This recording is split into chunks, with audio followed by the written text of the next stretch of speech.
Pang loan at online lending. Kumusta po kayong lahat? Sa video na to, pag-uusapan muli natin or re-reviewin muli natin si ZPeso. Si ZPeso ay ni-review na po natin last year, August 6 I think. Yun yung first time nating pinakilala at ni-review ang ZPeso dito sa usapang loan at online lending. Mula noon, mahigit 1 year na, so may nabago na ba kay ZPeso? Well, dito sa kanilang total number of downloads, na kung i-compare natin, mas marami na ngayon. In fact, umabot na po ng more than 500,000. Then, nakakuha na po sila ng 4.5 star ratings.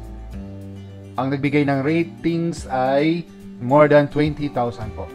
So, mayroon na bang nababago sa pamamaraan ng kanilang pagpapautang or pamamaraan din ng paniningil ni ZPeso? So, isa po ito sa requested na i-reviewin natin muli si ZPeso mula po sa ating viewers dito sa ating YouTube channel. Malamang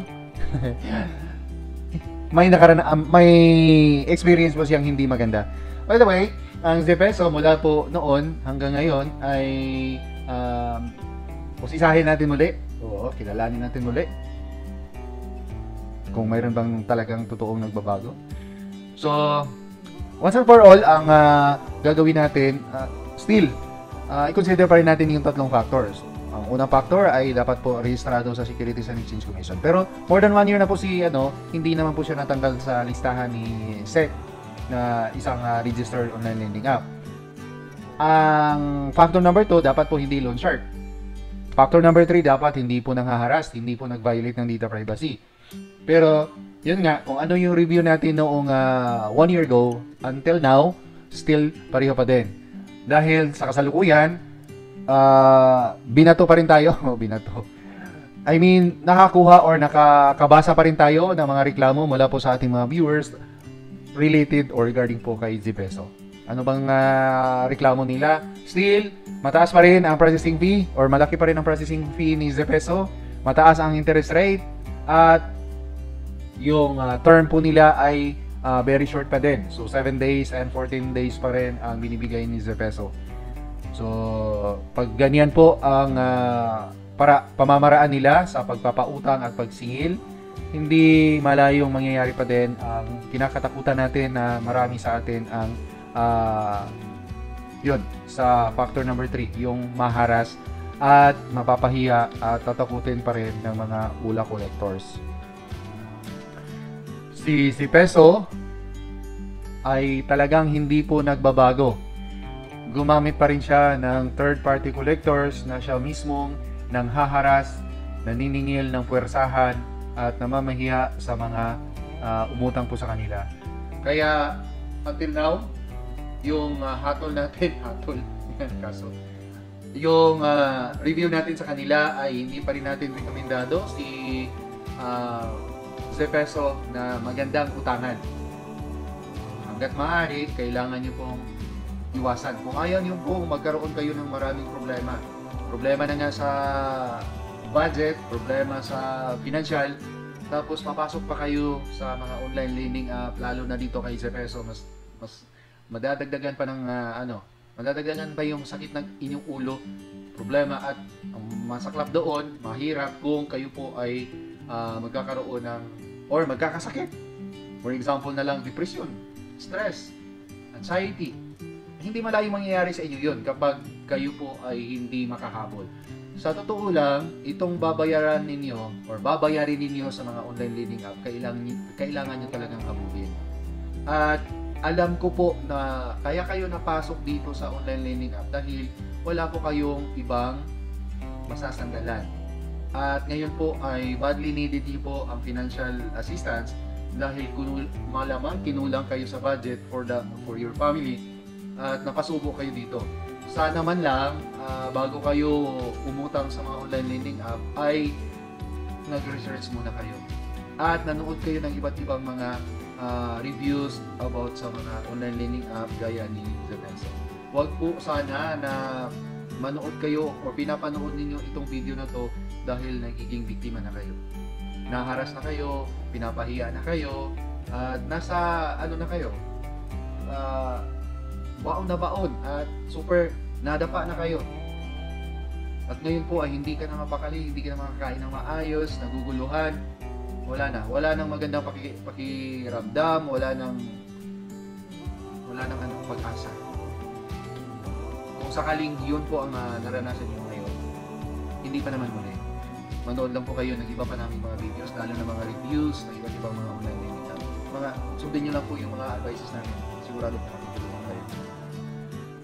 So, si Peso ay unang-una, loan shark in nature. Hindi magandang uutangan dahil mas lalong hihigupin yung kung anong mayroong mga tira-tira dyan sa inyo. Ayan, babakyumin po ng mga taga-ulayan. Ito din si Peso. Dami-dami kong natanggap na mga comments sa iba't ibang mga videos ko. At minention po si Peso. Guys, kayo na po ang magbasa ng iba't ibang reviews. Kayo na po ang mag-decide. Kasi at the end of the day, hanggang lang ako, advice. Hindi po ako ang mag-decide. Kayo po ang mag-decide. At siyempre, kayo din ang mahihirapan kapag sumablay yung desisyon na ginawa niyo. Kami dito, nagre-review kami, sinasabi lang namin na huwag niyo pong utangan, pero may mga talagang gustong subukan. Kaya dumating sa point na wala, naharas at napahiya. Hindi po sila hihinto sa panggugulo. Hindi po sila hihinto sa pag-text at pagtawag, pag-email sa inyo. Hanggat nandyan pa kayo. Binabasa nyo pa mga text messages nila. At nagre-ring pa yung mga cellphone ninyo. Kaya, guys, parang awa nyo na. Huwag kayong maawa sa akin. Maawa kayo sa sarili ninyo.